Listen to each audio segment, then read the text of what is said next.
এই বাড়িতে কেউ থাকে না, তাও কেন জানি ডাকছে। কিছুই করার নেই, আমাকে অবশ্যই এই ঘরের মধ্যে আশ্রয় নিতে হবে, এছাড়া আর কোনো উপায় নেই।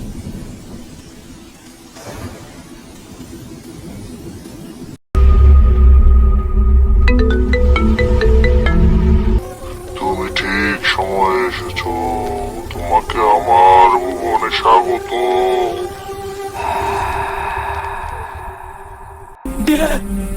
তুমি পিছনে তাকিও না।